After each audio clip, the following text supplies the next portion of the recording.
രാവിലെ എണീറ്റ് വരേണ്ട സമയത്ത് ഫ്രിഡ്ജിൽ മാവില്ലാന്നുണ്ട് കഴിഞ്ഞിട്ടില്ല രാവിലെ എന്തുണ്ടാക്കും എന്നുള്ളൊരു കൺഫ്യൂഷനാണ് കേട്ടോ. ഒരു പ്ലാനിങ്ങും എനിക്കുണ്ടാവില്ല. അപ്പോൾ ഞാൻ ഉണ്ണിക്ക് കുളിക്കാനുള്ള വെള്ളം കൊണ്ടുപോയി ഒഴിച്ച് കൊടുത്തു. അത് കഴിഞ്ഞിട്ട് ഞാൻ സോയാബീൻ റോസ്റ്റ് ഉണ്ടാക്കാൻ കരുതി. അതാകുമ്പോൾ എന്തെങ്കിലും അതിലേക്ക് ഉണ്ടാക്കാമല്ലോ എന്ന് കരുതിയിട്ടാണ് കേട്ടോ. അപ്പോഴും ദോശയോ ഗോതമ്പ് ദോശയോ അല്ലെങ്കിൽ പുട്ടോ ഇതാണ് എൻ്റെ മനസ്സിൽ. പിന്നെ ഇവർക്ക് ഫുഡ് കൊണ്ടുപോകേണ്ട എക്സാം ആയ കാരണം അപ്പോൾ അങ്ങനെ സോയാബീൻ ചൂടുവെള്ളത്തിലൊക്കെ കഴുകി വൃത്തിയാക്കി. പിന്നെ സോയാബീൻ നമ്മൾ നോർമൽ ചിക്കൻ കറി വെക്കുന്ന പോലെ തന്നെ കേട്ടോ. ഞാൻ എന്തിട്ടാലും ചിലർ റെസിപ്പി ചോദിക്കും കേട്ടോ. അപ്പോൾ എൻ്റെ ഒരു സ്ഥിരം റെസിപ്പി ഒരുവിധമൊക്കെ ഇങ്ങനെ തന്നെ ആയിരിക്കും.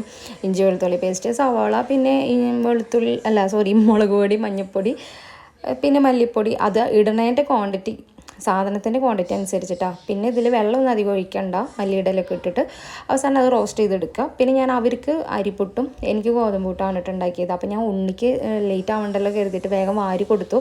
അത് കണ്ട പിന്നെ സച്ചു വെറുതെ വിടില്ല കേട്ടോ. അപ്പോൾ പിന്നെ അവനും വാരി കൊടുക്കണം എന്ന് പറഞ്ഞു. അപ്പോൾ പിന്നെ രണ്ടുപേർക്കും വേഗം വാരി കൊടുത്ത്.